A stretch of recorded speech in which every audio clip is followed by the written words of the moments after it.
Chères toutes, chers tous, bonjour, bonsoir.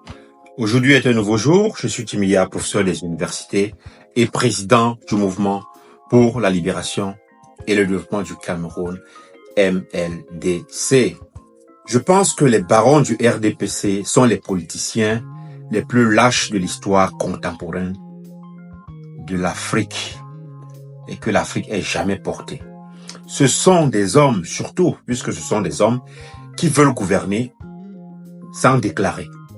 Ils veulent gouverner sans parler. Ils veulent gouverner sans se battre. Ils veulent faire des omelettes sans casser les œufs. Ils veulent la présidence sans jamais dire que je suis candidat.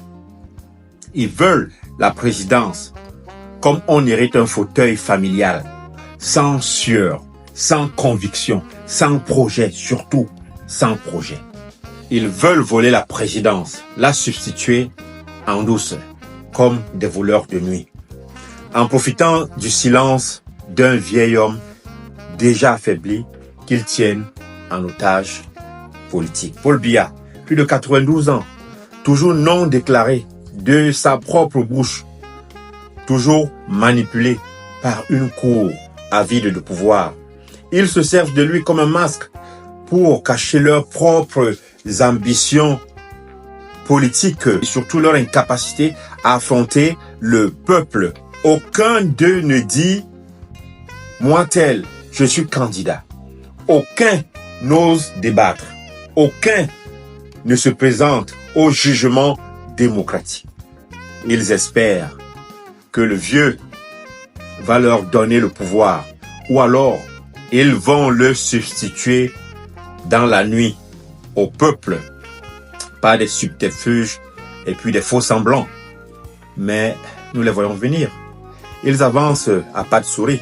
Ils récitent des statuts de parti comme des versets sacrés.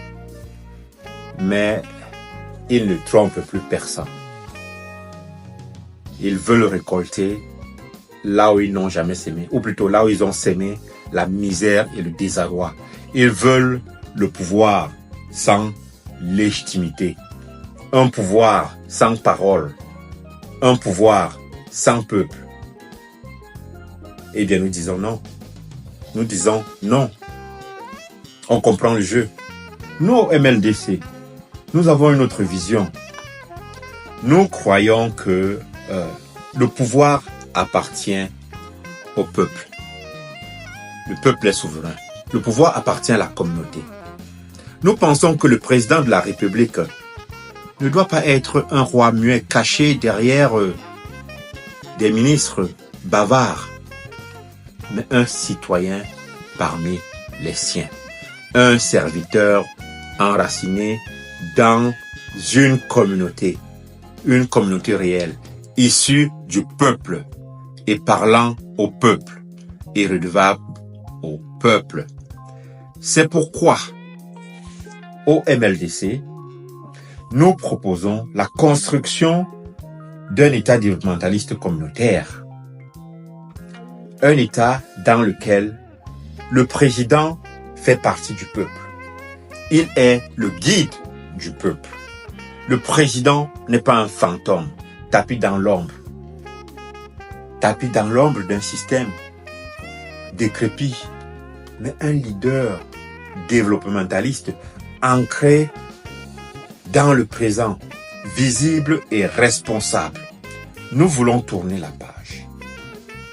En 2025, nous tournons la page du silence, la page de la confiscation du pouvoir. Nous voulons écrire l'histoire du Cameroun dans ses lettres de noblesse, dirigées par ses propres enfants, dans la clarté, le respect du devoir et surtout de la démocratie, du pouvoir au peuple, par le peuple et pour le peuple. Je vous remercie.